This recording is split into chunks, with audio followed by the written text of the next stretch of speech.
Price the Lord. Hallelujah.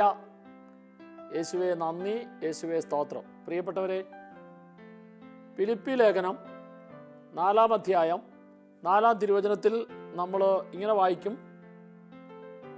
നിങ്ങൾ എപ്പോഴും സന്തോഷത്തോടെ ഇരിക്കുവിൻ. വീണ്ടും ഞാൻ നിങ്ങളോട് പറയുന്നു, നിങ്ങൾ സന്തോഷിക്കുവിൻ. ദൈവത്തിൻ്റെ വചനം നമുക്ക് പറഞ്ഞു തരുന്ന പ്രധാനപ്പെട്ട ഒരു കാര്യം, ഒരു മനുഷ്യ വ്യക്തി അവൻ്റെ ജീവിതത്തിൽ എപ്പോഴും സന്തോഷിക്കുന്ന വ്യക്തിയാകണം. ദുഃഖത്തിലും നിരാശയിലും വേദനയിലും പരാതിയിലും ആകുലതയിലും അസ്വസ്ഥതയിലും ഒരു മനുഷ്യ വ്യക്തിയും കഴിയാൻ കർത്താവ് ആഗ്രഹിക്കുന്നില്ല. ഒരു കുഞ്ഞിനെ ദൈവം ഈ ഭൂമിയിൽ സൃഷ്ടിച്ച് മരിക്കുന്നോടം വരെ ആ വ്യക്തി എന്നും എപ്പോഴും സന്തോഷിക്കണം എന്നുള്ളതാണ് കർത്താവിൻ്റെ ആഗ്രഹം. ജീവിതത്തിൽ രോഗങ്ങൾ വരാം, തകർച്ചകൾ വരാം, നഷ്ടങ്ങൾ വരാം, പരാജയങ്ങൾ വരാം, അപമാനങ്ങൾ വരാം, നിന്ദനങ്ങൾ വരാം, കഷ്ടതകൾ വരാം. ഇതിൽ ഏത് സംഭവിച്ചാലും അവിടെയെല്ലാം സന്തോഷിക്കണം എന്നുള്ളതാണ് ദൈവം ആഗ്രഹിക്കുന്ന പ്രധാനപ്പെട്ട കാര്യം. ഈ സന്തോഷം ഓരോ മനുഷ്യ വ്യക്തിയും അനുഭവിക്കുന്നതിനും സ്വീകരിക്കുന്നതിനും വേണ്ടിയിട്ടാണ് ദൈവം തൻ്റെ പുത്രനെ സ്വർഗത്തിൽ നിന്ന് ഭൂമിയിലേക്ക് വരാൻ അനുവദിച്ചത്. ദൈവത്തിൻ്റെ പുത്രൻ മനുഷ്യനായി അവതരിച്ചത് ഈ സന്തോഷം സകല വ്യക്തികൾക്കും കൊടുക്കുന്നതിന് വേണ്ടിയിട്ടാണ്. അതുകൊണ്ടാണ് കാലിത്തൊഴുത്തിൽ ദൈവത്തിൻ്റെ പുത്രനായ യേശുക്രിസ്തു ജനിച്ചപ്പോൾ ഈ ജനിച്ച യേശുവിലേക്ക് നോക്കി ലോകത്തിൻ്റെ മുഴുവൻ മുമ്പിൽ ദൈവത്തിൻ്റെ ദൂതൻ പ്രഖ്യാപിച്ചത് ലൂക്കായുടെ സുവിശേഷം 2-ാം അധ്യായം 10-ാം തിരുവചനം. ഇതാ സകല ജനത്തിനു വേണ്ടിയിട്ടുള്ള സന്തോഷത്തിൻ്റെ സദ്വാർത്ത. യേശുക്രിസ്തു ഓരോ മനുഷ്യ വ്യക്തിക്കും സന്തോഷം നൽകാൻ വേണ്ടിയിട്ടാണ് മനുഷ്യനെ അവതരിച്ചത്.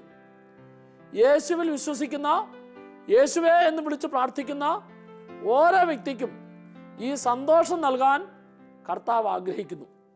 ഓരോ വ്യക്തിയും സന്തോഷിക്കുക എന്നുള്ളതാണ് കർത്താവിൻ്റെ ഏറ്റവും പ്രധാനപ്പെട്ട ആഗ്രഹം. അതുകൊണ്ടാണ് മർക്കോസിൻ്റെ സുവിശേഷം 8-ാം അധ്യായം 34-ാം തിരുവചനത്തിൽ നമ്മൾ ഇങ്ങനെ വായിക്കും: യേശു ശിഷ്യരോടൊപ്പം ജനക്കൂട്ടത്തെയും അടുത്തേക്ക് വിളിച്ചു വരുത്തി അവരോട് പറഞ്ഞു, നിങ്ങൾക്ക് മരണം വരെ സന്തോഷത്തോടെ എൻ്റെ പിന്നാലെ വരാൻ സാധിക്കണമെങ്കിൽ എൻ്റെ പിന്നാലെ വരുന്ന ഓരോ വ്യക്തിക്കും ഞാൻ സന്തോഷമേ തരൂ. അപ്പോൾ നിങ്ങൾക്ക് എന്നും സന്തോഷത്തോടെ എൻ്റെ പിന്നാലെ വരാൻ സാധിക്കണമെങ്കിൽ, ഞാൻ വാഗ്ദാനം ചെയ്ത സന്തോഷം നിങ്ങൾക്ക് സ്വന്തമാക്കണമെങ്കിൽ, ഈ സന്തോഷം അനുഭവിച്ചുകൊണ്ട് മരണം വരെ നിങ്ങൾക്ക് ജീവിക്കണമെങ്കിൽ നിങ്ങൾ 2 കാര്യം ചെയ്തേക്കണം. സന്തോഷത്തോടു കൂടി യേശുവിൻ്റെ പിന്നാലെ വരാനായിട്ട് ദൈവത്തിൻ്റെ വചനം നമുക്ക് പറഞ്ഞു തരുന്നത് 2 കാര്യങ്ങളാണ്. ഒന്ന്, യേശു പറഞ്ഞു തന്നെ പരിത്യജിക്കുക. 2, അനുദിന ജീവിതത്തിൻ്റെ കുരിശെടുക്കാൻ തയ്യാറാകുക. അപ്പോൾ നമ്മുടെ ജീവിതം എന്നും എപ്പോഴും സന്തോഷപ്രദമായ ജീവിതമായി തീരണമെങ്കിൽ വചനം നമുക്ക് പറഞ്ഞു തരികയാണ്, ഓരോ വ്യക്തിയും തന്നെ പരിത്യജിക്കാൻ തയ്യാറാകണം. എന്താണ് തന്നെ പരിത്യജിക്കുക എന്ന് പറഞ്ഞാൽ? തന്നെ പരിത്യജിക്കുക എന്ന് പറഞ്ഞാൽ ഞാൻ എൻ്റേത് എന്നുള്ള മനോഭാവം വെടിയുക. ഞാൻ ചിന്തിക്കുന്നതാണ്, ഞാൻ പറയുന്നതാണ്, ഞാൻ പ്രവർത്തിക്കുന്നതാണ് ശരി എന്നുള്ള ആ ഒരു മനോഭാവം നിന്റെ ജീവിതത്തിൽ ഉണ്ടാകരുത്. അപ്പോൾ യേശു പറയുന്ന 1-ാമത്തെ കാര്യത്തിൽ 3 പ്രധാനപ്പെട്ട കാര്യമാണുള്ളത്. 1, നിന്നിൽ സ്വാർത്ഥത ഉണ്ടാകരുത്. 2, നിന്നിൽ പരാതി ഉണ്ടാകരുത്. 3, നിന്നിൽ അഹങ്കാരം ഉണ്ടാകരുത്. പ്രിയപ്പെട്ടവരെ, ഈ 3 കാര്യങ്ങളിൽ ഒരു വ്യക്തി ശ്രദ്ധിച്ചാൽ, ഇത് 3ഉം സാത്താന് ഒരു മനുഷ്യ വ്യക്തിയുടെ ഉള്ളിലേക്ക് കടന്നു വരാനായിട്ട് കാരണമൊരുക്കുന്ന വഴികളാണ്. ഈ വഴികളിലൂടെയാണ് ഒരു മനുഷ്യ വ്യക്തിയുടെ ഉള്ളിൽ സാത്താൻ പ്രവേശിക്കുക. സാത്താൻ പ്രവേശിക്കുന്ന ഏത് വ്യക്തിയിലും ആ വ്യക്തിക്ക് താൽക്കാലികമായ സന്തോഷമേ കിട്ടുള്ളൂ. അപ്പോൾ അഹങ്കാരം, പരാതി, അതുപോലെ തന്നെ സ്വാർത്ഥത, ഈ സ്വാർത്ഥതയിൽ നിന്നും ഉയരുന്നതായ ഈ ലോകത്തിൻ്റെതായ ചിന്തകൾ, ഈ ലോകത്തിൻ്റെതായ മനോഭാവങ്ങൾ, ഇതെല്ലാം ഒരു വ്യക്തി ഉപേക്ഷിക്കാനായിട്ട്, വേണ്ടെന്ന് വെക്കാനായിട്ട് തയ്യാറാകണം. വചനം പറയുകയാണ്, അങ്ങനെയാണെങ്കിൽ മാത്രമേ യേശുവിൻ്റെ പിന്നാലെ പോകാൻ സാധിക്കുള്ളൂ. അങ്ങനെയാണെങ്കിൽ മാത്രമേ യേശു തരുന്ന സന്തോഷം എന്നും അനുഭവിക്കാനായിട്ട് സാധിക്കുള്ളൂ. അപ്പോൾ ഒരു രോഗിയായിരിക്കുന്ന വ്യക്തി, അല്ലെങ്കിൽ ജീവിതത്തിൽ പലവിധത്തിലുള്ള നഷ്ടങ്ങളും തകർച്ചകളും പരാജയങ്ങളും ഉണ്ടാകുന്നൊരു വ്യക്തി, ആ വ്യക്തി ഒരിക്കലും തൻ്റെ രോഗത്തിലേക്ക് നോക്കരുത്, തൻ്റെ നഷ്ടത്തിലേക്ക് നോക്കരുത്, തൻ്റെ പരാജയത്തിലേക്ക് നോക്കരുത്. രോഗത്തിലേക്കും തകർച്ചയിലേക്കും നഷ്ടത്തിലേക്കും പരാജയത്തിലേക്ക് നോക്കിയാൽ ഈ രോഗത്തിലേക്ക്, നഷ്ടത്തിലേക്ക്, തകർച്ചയിലേക്ക് നോക്കുന്ന വ്യക്തിയെ പിശാച് പിടികൂടിയിട്ട് ഇങ്ങനെ ഉള്ളിൽ നുണച്ചിന്ത കൊടുക്കും. നീ ഇത്രയെല്ലാം പ്രാർത്ഥിച്ചിട്ടും, നീ ഇങ്ങനെയെല്ലാം കർത്താവിന് വേണ്ടി ചെയ്തിട്ടും, ഇങ്ങനെയെല്ലാം വിശ്വാസത്തോട് ജീവിച്ചിട്ടും നിനക്ക് ഈ രോഗം വന്നില്ലേ? നിനക്ക് ഈ തകർച്ച വന്നില്ലേ? നിനക്ക് ഈ നഷ്ടം വന്നില്ലേ? നിന്നെ മറ്റുള്ളവരെല്ലാം കുറ്റപ്പെടുത്തിയില്ലേ? ഇങ്ങനെ ഈ നുണയുടെ ചിന്ത ആ വ്യക്തിയിൽ നിരാശ ഉളവാക്കും. ഈ നിരാശ രോഗാവസ്ഥയിലും തകർച്ചയിലും നഷ്ടത്തിലും എല്ലാം പിശാച് വലിയ ഭാരം നൽകിക്കൊണ്ട് അവൻ്റെ കൂടെ കൂടും. അപ്പോൾ ഈ അവസ്ഥയിൽ നിരാശപ്പെടാതിരിക്കണമെങ്കിൽ, ഞാനൊരു രോഗിയായല്ലോ, എന്നെ ആരും ശ്രദ്ധിക്കുന്നില്ലല്ലോ, എന്നെ ആരും പരിഗണിക്കുന്നില്ലല്ലോ, എന്നെ എല്ലാവരും അവഗണിക്കുകയാണല്ലോ, എന്നെ എല്ലാവരും കുറ്റപ്പെടുത്തുകയാണല്ലോ, ഇത് ഞാൻ എന്നിലേക്ക് നോക്കി എൻ്റേതായ ശൂന്യതയിൽ ഒരു നിരാശയുടെ ചിന്ത കടന്നു വരാൻ കാരണമായി തീരും. അപ്പം എങ്ങനെയാണ് രോഗത്തിലും വേദനയിലും തകർച്ചയിലും നഷ്ടത്തിലും എല്ലാം പ്രത്യാശ ഉണ്ടാകുന്നത്? പ്രത്യാശ ഉണ്ടാകണമെങ്കിൽ അവിടെ എല്ലാം ഒരു പോസിറ്റീവ് അപ്രോച്ച് സ്വീകരിക്കണം, ഒരു ദൈവിക ചിന്ത സ്വീകരിക്കണം. അതെങ്ങനെ സ്വീകരിക്കാൻ പറ്റും? അതെങ്ങനെ സ്വീകരിക്കാൻ പറ്റുമെന്ന് പറഞ്ഞാൽ, ദൈവം അറിയാതെ എൻ്റെ ജീവിതത്തിൽ ഒന്നും സംഭവിക്കില്ല. അപ്പോൾ സംഭവിക്കുന്നത് മുഴുവൻ ദൈവം അറിഞ്ഞിട്ട് സംഭവിക്കുന്നതാണ്.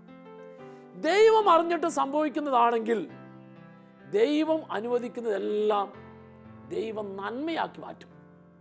എന്തെന്നാൽ തിന്മയിൽ നിന്ന് പോലും നന്മ പുറപ്പെടുവിക്കുവാൻ കഴിവുള്ളവനാണ് ദൈവം. തിന്മയിൽ നിന്ന് പോലും നന്മ പുറപ്പെടുവിക്കുവാൻ കഴിവുള്ളവനാണ് ദൈവമെങ്കിൽ, എൻ്റെ കൺമുമ്പിൽ ഈ രോഗം ഒരു വേദനയായിട്ടാണ് തോന്നുന്നെങ്കിൽ, ഈ രോഗം എനിക്ക് വളരെയധികം മാനസികമായിട്ടൊരു ബുദ്ധിമുട്ട് വരുത്തുന്നതായിട്ടാണ് തോന്നുന്നെങ്കിൽ, ദൈവം അനുവദിച്ചിരിക്കുന്ന ഈ രോഗത്തിൻ്റെ അപ്പുറത്ത് എനിക്ക് സൗഖ്യവും ആശ്വാസവും അനുഗ്രഹവും തരുന്ന ഒരു ദൈവത്തിൻ്റെ കരമുണ്ട്. അപ്പോൾ ഒരു രോഗിയിലേക്ക് നോക്കിയാൽ, രോഗത്തിലേക്ക് നോക്കിയാൽ ആ വ്യക്തിക്ക് അവിടെ നിരാശയും പരാതിയും തോന്നും. പിന്നെ എങ്ങോട്ട് നോക്കണം? ഒരു രോഗി, ഈ രോഗത്തെ അനുവദിച്ച ദൈവത്തിൻ്റെ കരമുണ്ട്. ഈ രോഗത്തെ അനുവദിച്ച ദൈവത്തിൻ്റെ കരത്തെ രോഗാവസ്ഥയിൽ കണ്ടെങ്കിൽ മാത്രമേ ആ കരം സുഖപ്പെടുന്ന കരമാണ്, ആ കരം ബലപ്പെടുന്ന കരമാണ്, ആ കരം ശക്തിപ്പെടുന്ന കരമാണ്, ആ കരം ഉയർച്ച നൽകുന്ന കരമാണ്. അപ്പോൾ ഒരു വ്യക്തി തൻ്റെ ജീവിതത്തിൽ ദൈവം അനുവദിച്ച ഏത് കാര്യമായാലും ആ അനുവദിച്ച കാര്യത്തിൽ ദൈവത്തിൻ്റെ കരം കാണാൻ പഠിച്ചാൽ, ഇതാ ആ രോഗത്തിലും വേദനയിലും നഷ്ടത്തിലുമെല്ലാം അനുവദിക്കുന്ന ദൈവത്തിൻ്റെ കരം ആ രോഗിയെ തൻ്റെ സമീപനാളുകളിൽ ഉയർച്ചയായും, ആ വ്യക്തിയുടെ രോഗം അനേകർക്ക് സൗഖ്യമായും, അനേകരിൽ മാനസാന്തരമായും, അനേകരിൽ ദൈവത്തിൻ്റെ ശക്തമായ ഇടപെടൽ ഉണ്ടാകുന്നതിന് ഒരു ഉപകരണമായി ഈ വ്യക്തിയെ ഉപയോഗിക്കുന്ന അനുഭവം ഉണ്ടാവും. ഈ ഒരു മനോഭാവം രൂപപ്പെടുത്തിയെങ്കിൽ മാത്രമേ, ഈ ഒരു ചിന്ത കൂടുതലായിട്ട് ആ വ്യക്തിയിൽ നിറഞ്ഞെങ്കിൽ മാത്രമേ ആ വ്യക്തിക്ക് തൻ്റെ രോഗാവസ്ഥയിലും നഷ്ടത്തിലുമെല്ലാം സന്തോഷിക്കാനായിട്ട് സാധിക്കുള്ളൂ. എന്ന് പറയുമ്പോൾ, എന്നെ സ്നേഹിക്കുന്ന എൻ്റെ ദൈവം, എന്നെ ശ്രദ്ധിക്കുന്ന എൻ്റെ ദൈവം എൻ്റെ ജീവിതത്തിൽ എനിക്ക് നന്മയായിട്ടുള്ളതേ തരൂ. അപ്പോൾ എൻ്റെ ജീവിതത്തിൽ ഇപ്പോൾ സംഭവിച്ചിരിക്കുന്നതെല്ലാം നന്മയ്ക്കായിട്ട് ദൈവം ഒരുക്കുന്നതാണ് എന്ന് തിരിച്ചറിയുന്ന വ്യക്തിക്കാണ് തൻ്റെ ജീവിതത്തിലെ ഏത് രോഗത്തിലും വേദനയിലും നഷ്ടത്തിലും സന്തോഷിക്കാൻ പറ്റുകയുള്ളൂ. യേശു പറഞ്ഞു, മത്തായിയുടെ സുവിശേഷം 10-ാം അധ്യായം 30-ാം തിരുവചനം, നിങ്ങളുടെ തലയിലെ തലമുടിയെന്ന ആര് പോലും എണ്ണപ്പെട്ടിരിക്കുന്നു. ഇതിലൂടെ നമുക്ക് മനസ്സിലാക്കി തരികയാണ്, മനുഷ്യ വ്യക്തികൾക്ക് എണ്ണി തിട്ടപ്പെടുത്താനായിട്ട് സാധിക്കാത്ത ഒരു മനുഷ്യ വ്യക്തിയിലെ ഓരോ തലമുടിയുടെ നാര് പോലും കൃത്യമായിട്ടും ദൈവം അറിയുന്നു. ദൈവം അറിയാതെ മനുഷ്യന്റെ ജീവിതത്തിൽ ഒന്നും സംഭവിക്കുകയല്ല. സംഭവിക്കുന്നതെല്ലാം ദൈവം അറിഞ്ഞിട്ടാണ്. ഈ ദൈവം അറിഞ്ഞിട്ട് അനുവദിക്കുന്നത് ഓരോന്നിനും ദൈവം നന്മയാക്കി മാറ്റും. ഈ ബോധ്യം ഒരു മനുഷ്യ വ്യക്തിയുടെ ഉള്ളിൽ ഉണ്ടായെങ്കിൽ മാത്രമേ അവന്റെ ജീവിതത്തിൽ സംഭവിക്കുന്ന ഓരോ കാര്യത്തിലും സന്തോഷിക്കാൻ പറ്റുകയുള്ളൂ. ഈ സന്തോഷം അനുഭവിച്ചെങ്കിൽ മാത്രമേ യേശുവിന്റെ പിന്നാലെ എപ്പോഴും പോകാനായിട്ട് സാധിക്കുള്ളൂ. വചനം ഓർമ്മപ്പെടുത്തുന്നു, യേശുവിന്റെ പിന്നാലെ പോകുന്ന ഓരോ വ്യക്തിക്കും ഈ സന്തോഷം അനുഭവിക്കാൻ സാധിക്കും. അപ്പോൾ ഇത് കിട്ടണമെങ്കിൽ തന്നെ പരിത്യജിക്കാൻ തയ്യാറാകണം. തന്നെ പരിത്യജിക്കാൻ തയ്യാറാവുക എന്ന് പറഞ്ഞാൽ, ഞാൻ എൻ്റേത് എന്നുള്ള മനോഭാവം, ഞാൻ ചെയ്തതാണ്, പറഞ്ഞതാണ്, പ്രവർത്തിക്കുന്നതാണ് ശരി എന്നുള്ള മനോഭാവത്തെ നീ കർത്താവ് ഒരുക്കുന്ന ദൈവിക പദ്ധതിയെ കാണാനും സ്വീകരിക്കാനും വേണ്ടിയിട്ട് അതിനെ വിട്ടുകളയാൻ, അതിനുപേക്ഷിക്കാൻ നീ തയ്യാറാകണം. അടുത്തത് ശ്രദ്ധിക്കേണ്ട പ്രധാനപ്പെട്ട ഒരു കാര്യമാണ് തന്നെ പരിത്യജിക്കുക എന്ന് പറയുമ്പോൾ. അതിൽ ശ്രദ്ധിക്കേണ്ട ഒരു കാര്യമാണ്, നിന്റെ ജീവിതത്തിൽ ഒന്നിലും ഒരു കാര്യത്തിലും പരാതി ഉണ്ടാകരുത്. പ്രിയപ്പെട്ടവരെ, പരാതി പറയുന്ന മനുഷ്യ വ്യക്തികളിലെ സാത്താന് കയറാൻ സാധിക്കുള്ളൂ. നമ്മൾ ഈശോയുടെ ജീവിതം പരിശോധിച്ചാൽ സാത്താൻ ഒരിക്കൽ പോലും ഈശോയെ തൊടാൻ പറ്റിയില്ല. കാരണം യേശു ഒരിക്കലും പരാതി പറഞ്ഞില്ല. സാധാരണ ഏത് വ്യക്തിയും രണ്ട് വ്യക്തികളെ കുറിച്ചാണ് പരാതി പറയുക. ഒന്ന് ദൈവത്തെക്കുറിച്ച്, രണ്ട് മനുഷ്യരെ കുറിച്ച്. ഈശോ ഈ രണ്ട് വ്യക്തികളെ കുറിച്ചും പരാതി പറഞ്ഞില്ല. തെളിവ് ലൂക്കായുടെ സുവിശേഷം 22-ാം അധ്യായം 39 മുതലുള്ള തിരുവചനത്തിൽ, അവിടെ ഗസമനിൽ പ്രാർത്ഥിക്കുന്ന യേശുവിനെയാണ് നാം കാണുക. ഗസമനിലെ പ്രാർത്ഥനയിൽ യേശു കണ്ടു, ഈ പ്രാർത്ഥന കഴിഞ്ഞ് പുറത്തേക്ക് ഇറങ്ങുമ്പോൾ യഹൂദന്മാര് എന്നെ പിടിക്കും, പീലാത്തോസ് എന്നെ മരണത്തിന് വിധിക്കും, അത് കഴിഞ്ഞാൽ എൻ്റെ മുഖത്ത് തുപ്പും, കരണത്തടിക്കും, കുരിശിൽ തറയ്ക്കും. ഈ സംഭവിക്കാൻ പോകുന്ന കാര്യങ്ങൾ മുഴുവനും യേശു ആ പ്രാർത്ഥനയിൽ കണ്ടു. കണ്ട യേശു പിതാവിനോട് പറഞ്ഞു, പിതാവേ, ഈ സംഭവിക്കാൻ പോകുന്ന കാര്യം ഒന്ന് മാറ്റിത്തരണേ എന്നുള്ളത് അത് യേശുവിൻ്റെ ഒരു പരാതിയായിരുന്നു. ഉടനെ തന്നെ യേശു അത് തിരുത്തി. യേശു പിതാവിനോട് പറഞ്ഞു, എൻ്റെ ഇഷ്ടമല്ല നിന്റെ ഇഷ്ടം നിറവേറട്ടെ എന്ന് പറയുമ്പോൾ അർത്ഥം, പിതാവേ, നീ എന്തു പറഞ്ഞാലും ഞാനത് ചെയ്യും. അപ്പോൾ ഈശോ പിതാവ് അനുവദിക്കുന്ന ഏത് കാര്യമായാലും അതിൽ പരാതി പറയുകയില്ല എന്ന് യേശു അവിടെ തീരുമാനമെടുത്തു. ഈ തീരുമാനത്തിൽ പിശാചിന് യേശുവിനെ തൊടാൻ പറ്റിയില്ല. അപ്പോൾ യേശു പിതാവിൻ്റെ ഇഷ്ടത്തിന് വിട്ടുകൊടുത്തപ്പോൾ, പിതാവ് അനുവദിച്ചതിനെ സ്വീകരിക്കാൻ തയ്യാറായപ്പോൾ അവിടെ ദൈവത്തെക്കുറിച്ച് അവിടുന്ന് പരാതി പറഞ്ഞില്ല. രണ്ട്, യേശു മനുഷ്യരെ കുറിച്ച് പരാതി പറഞ്ഞില്ല. അതിനുള്ള തെളിവാണ് ലൂക്കായുടെ സുവിശേഷം 23-ാം അധ്യായം 34-ാം തിരുവചനം. യേശു കുരിശിൽ എല്ലാം പൂർത്തിയായ പിതാവേ എന്ന് പറയുന്നതിന് മുമ്പ് ഒരു സത്യം ആ കുരിശിൽ കിടന്നുകൊണ്ട് അവിടുന്ന് പ്രഖ്യാപിച്ച സത്യം ഇതാണ്, എന്നെ ഈ കുരിശിൽ തറയ്ക്കുന്നതിന് ഇതിൻ്റെ പിന്നിൽ പ്രവർത്തിച്ചവരും ഇതിൻ്റെ പിന്നിൽ ചെയ്തവരും അവരെല്ലാം നിരപരാധികളാണ്. അപ്പോൾ ഇതിനു വേണ്ടി ഇതിൻ്റെ പിന്നിൽ പ്രവർത്തിച്ചവരെ ചെയ്തവരെല്ലാം അവർ തെറ്റുകാരല്ല, അവർ നിരപരാധികളാണ്. അവർ നിരപരാധികളായതുകൊണ്ട് എനിക്ക് അവരെക്കുറിച്ച് പരാതിയില്ല. എന്തുകൊണ്ടാണ് യേശു അവർ നിരപരാധിയാണെന്ന് പറയാൻ കാരണം?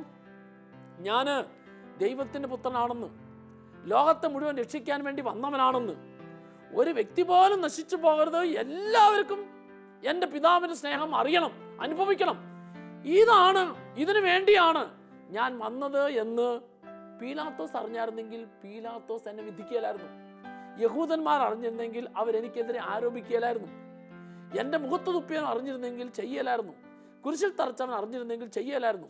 അപ്പോൾ പ്രിയപ്പെട്ടവരെ, യേശു അവിടെ ഇതിൻ്റെ പിന്നിൽ പ്രവർത്തിച്ചവരെല്ലാം നിരപരാധികളാണ്. അതിനാൽ എനിക്ക് അവരെ കുറിച്ച് പരാതിയില്ല. അവർ സത്യം അറിയാത്തത് കൊണ്ട് ചെയ്തു പോയതാണ്. ഇതാ പിതാവിൻ്റെ മുമ്പിൽ ഇതിൻ്റെ പിന്നിൽ പ്രവർത്തിച്ച മനുഷ്യരെല്ലാവരും നിരപരാധികളാണെന്നും അവരെക്കുറിച്ച് എനിക്ക് പരാതിയില്ലെന്നും യേശു പറഞ്ഞപ്പോൾ അവിടെ യേശു ഒരു കാര്യം കൂടെ കൂട്ടിച്ചേർക്കുകയാണ്: എനിക്ക് പരാതി ഇല്ലാത്തതുകൊണ്ട് നീ അവരെല്ലാവരെയും അനുഗ്രഹിക്കണം. യേശുവിൻ്റെ കുരിശിലെ പ്രാർത്ഥനയുടെ അർത്ഥം അതാണ്. അതിനാൽ ഇതിൻ്റെ പിന്നിൽ പ്രവർത്തിച്ചവരെല്ലാം പിതാവെ നീ അനുഗ്രഹിക്കണം. ഓർക്കൂ, പരാതിയില്ലാത്ത ജീവിതത്തിൽ എന്നും എപ്പോഴും സന്തോഷിക്കാൻ സാധിക്കുള്ളൂ. യേശു നിങ്ങൾക്ക് മരണം വരെ സന്തോഷമുണ്ടാകണമെങ്കിൽ എൻ്റെ പിന്നാലെ വരിക എന്ന് പറയുമ്പോൾ യേശുവിൻ്റെ പിന്നാലെ പോകണമെങ്കിൽ ഈ മനോഭാവം സ്വീകരിക്കണം. പരാതിയില്ലാത്ത മനോഭാവം. ദൈവത്തെക്കുറിച്ചും മനുഷ്യരെക്കുറിച്ചും പരാതി പറയാതെ ജീവിക്കുന്ന ഒരു വ്യക്തിയെ പിശാച് തൊടാൻ പറ്റില്ല. കുടുംബജീവിതത്തിൽ പലവിധത്തിലുള്ള ബുദ്ധിമുട്ടുകളും പ്രയാസങ്ങളും ഉണ്ടാകും. സമൂഹ ജീവിതത്തിൽ പലവിധത്തിലുള്ള ബുദ്ധിമുട്ടുകളും പ്രയാസങ്ങളും ഉണ്ടാകും. നമ്മൾ ഒരിക്കലും ഈ തകർച്ചയുടെ പിന്നിൽ, അല്ലെങ്കിൽ ഈ നഷ്ടത്തിൻ്റെ പിന്നിൽ, ഈ അപമാനത്തിൻ്റെ പിന്നിൽ, ഈ കുറ്റപ്പെടുത്തലിൻ്റെ പിന്നിൽ ഏതെങ്കിലും മനുഷ്യവ്യക്തികളാണ് എന്ന് നീ കരുതരുത്. ഏതെങ്കിലും മനുഷ്യവ്യക്തികളാണ് എന്ന് കരുതുമ്പോഴാണ് ആ മനുഷ്യവ്യക്തിയെക്കുറിച്ച് സ്വാഭാവികമായും നമുക്ക് പരാതി ഉണ്ടാവുക. എന്നാൽ ഇത് ദൈവം അനുവദിച്ചതാണെന്നും ഈ അനുവദിച്ച ദൈവം ഈ അനുവദിച്ചതിലൂടെ എന്നെ അനുഗ്രഹിക്കുമെന്നുള്ള ഒരു ബോധ്യമുണ്ടായാൽ, ഒരു ഉറപ്പുണ്ടായാൽ ഒരിക്കലും ആ വ്യക്തിക്ക് ദൈവത്തെക്കുറിച്ചോ മനുഷ്യരെക്കുറിച്ചോ പരാതി പറയാൻ പറ്റില്ല. അതുകൊണ്ട് സന്തോഷത്തോടെ യേശുവിൻ്റെ പിന്നാലെ എന്നും എപ്പോഴും പോകണമെങ്കിൽ ഈ പരാതിയുടെ മനോഭാവം ഉണ്ടാകരുത്. പരാതി എപ്പോഴും കൊണ്ടുവരുന്നത് സാത്താനാണ്. എന്തിനാണ് കൊണ്ടുവരുന്നത്? ഈ പരാതി കൊണ്ടുവന്നിട്ട് അതിനെ സ്വീകരിച്ചാൽ അവന് ആ ആളെ കിട്ടും. അപ്പോൾ പിശാച് നിന്നെ പിടികൂടാതിരിക്കണമെങ്കിൽ നീ പരാതിയില്ലാത്ത വ്യക്തിയായിരിക്കണം. Praise the Lord. പ്രിയപ്പെട്ടവരെ, അടുത്ത് ശ്രദ്ധിക്കേണ്ട ഒരു കാര്യം, അഹങ്കരിക്കരുത് എന്ന് പറഞ്ഞാൽ ഒരഹങ്കാരിക്ക് ഒരിക്കലും യേശുവിൻ്റെ പിന്നാലെ സന്തോഷത്തോടെ പോകാൻ സാധിക്കില്ല. യേശു ആഗ്രഹിക്കുന്ന ദൈവികമായ നന്മയുടെ പദ്ധതി ഒരഹങ്കാരിക്ക് സ്വീകരിക്കാൻ സാധിക്കില്ല. അതുകൊണ്ടാണ് ജെറമ്യാ പ്രവാചകന്റെ പുസ്തകം 13-ാം അധ്യായം അതിൻ്റെ 15-ഉം 17-ഉം തിരുവചനത്തിൽ ഇങ്ങനെ പറയുന്നത്: നിങ്ങൾ ശ്രദ്ധയോടെ കാതോർക്കുവിൻ, അഹങ്കരിക്കരുത്, കർത്താവ് അരുളി ചെയ്യുന്നു. അഹങ്കരിക്കരുത് എന്ന് കർത്താവിൻ്റെ ശക്തമായൊരു താക്കീതാണ്. എന്നിട്ട് 17-ാമത്തെ വചനത്തിൽ ഇങ്ങനെ പറയും: നിങ്ങൾ അഹങ്കരിച്ചാൽ നിങ്ങളുടെ അഹങ്കാരത്തെ ഓർത്ത് കർത്താവിൻ്റെ ആത്മാവ് വേദനിക്കും. കർത്താവിൻ്റെ ആത്മാവ് അഹങ്കരിക്കുന്ന ഓരോ വ്യക്തിയെ ഓർത്ത് വേദനിക്കും എന്ന് പറയുകയാണ്.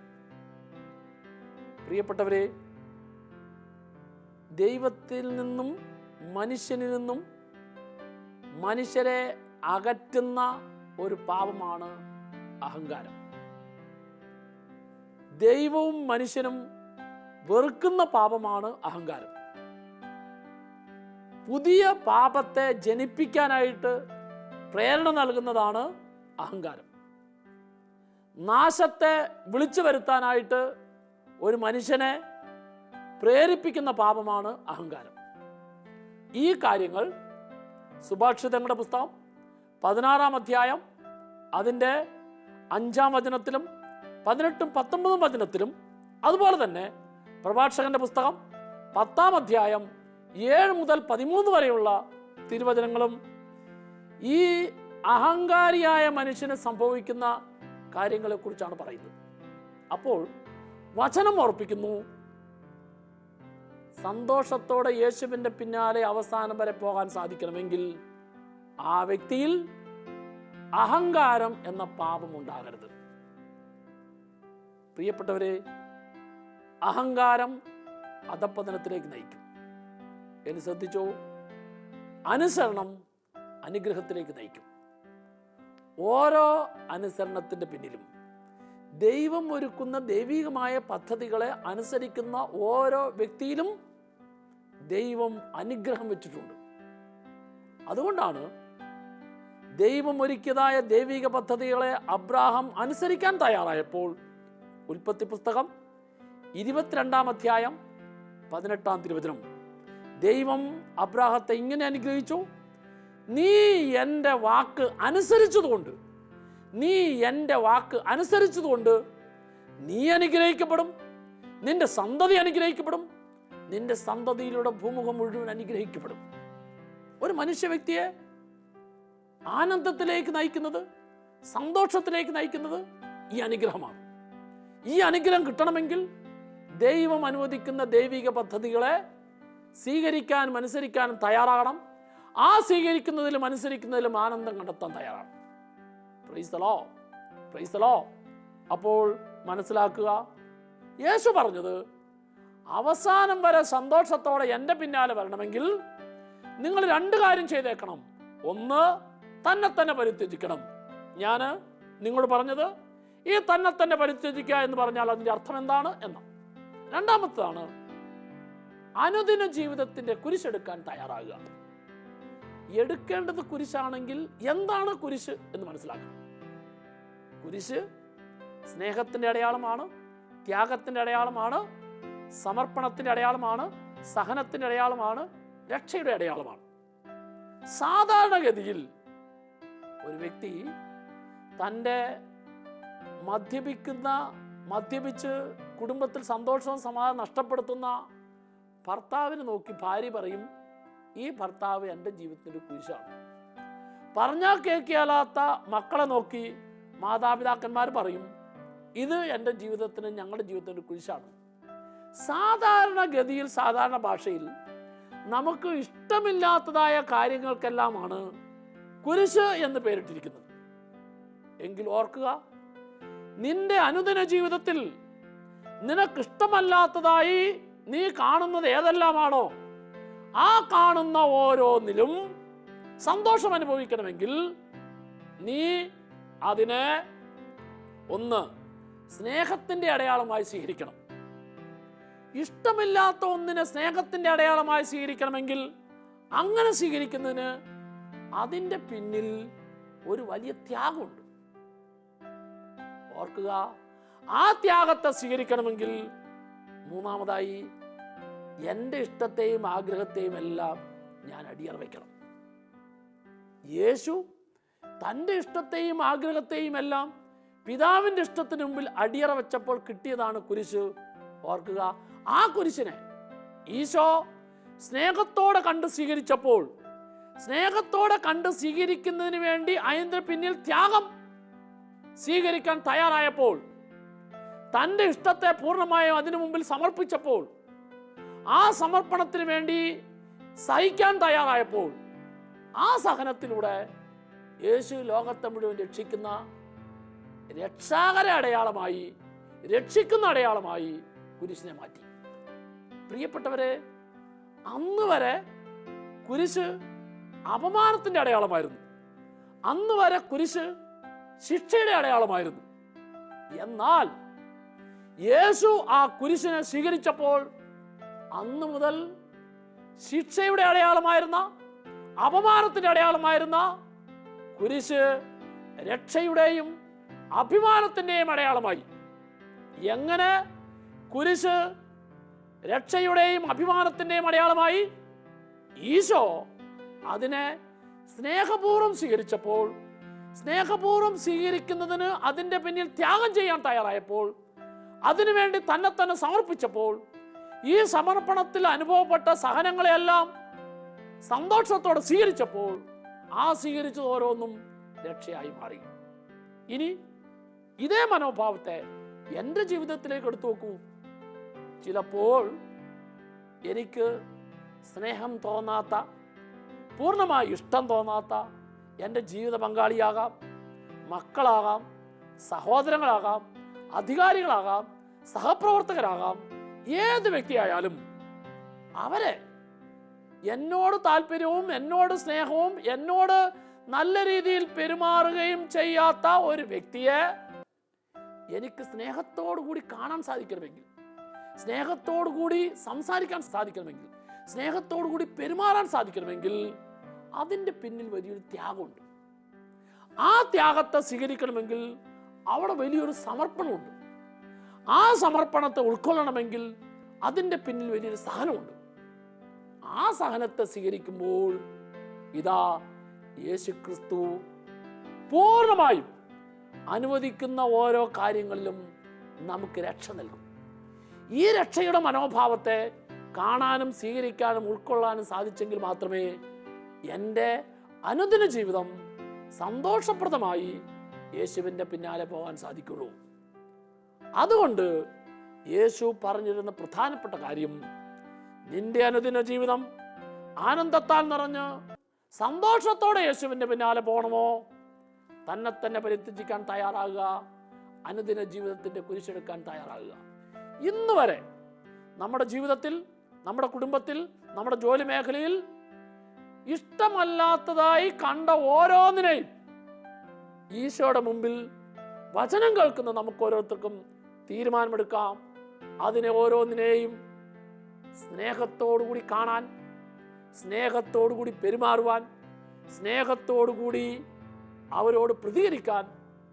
അങ്ങനെ സ്നേഹത്തോടുകൂടി പ്രതികരിക്കുന്നതിന് അതിൻ്റെ പിന്നിലുണ്ടാകുന്ന ത്യാഗത്തെ, സഹനത്തെ, സമർപ്പണത്തെ സ്വീകരിച്ച് അവയോരോന്നും എൻ്റെ ജീവിതത്തിൽ രക്ഷ നൽകുന്ന, ഉയർച്ച നൽകുന്ന അടയാളമായി കണ്ട് ഈശോയെ അങ്ങയുടെ കുരിശിനോട് ചേർത്ത് വെച്ച് അതിനെല്ലാം വലിയ വില മനസ്സിലാക്കി ആ വില എൻ്റെ ജീവിതത്തിൽ സന്തോഷത്തിൻ്റെ വിലയായി മാറുവാൻ, സന്തോഷത്തിൻ്റെ ജീവിതത്തിന് ഉപകരിക്കുന്ന അടയാളമായി മാറുവാൻ അങ്ങനെ സഹായിക്കണമേ.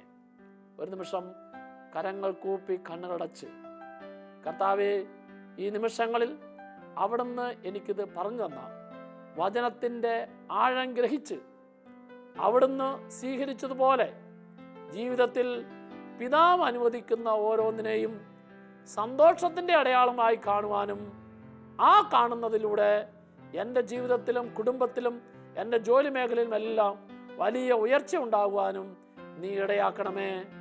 യേശുവേ നന്ദി, യേശുവേ സ്തോത്രം.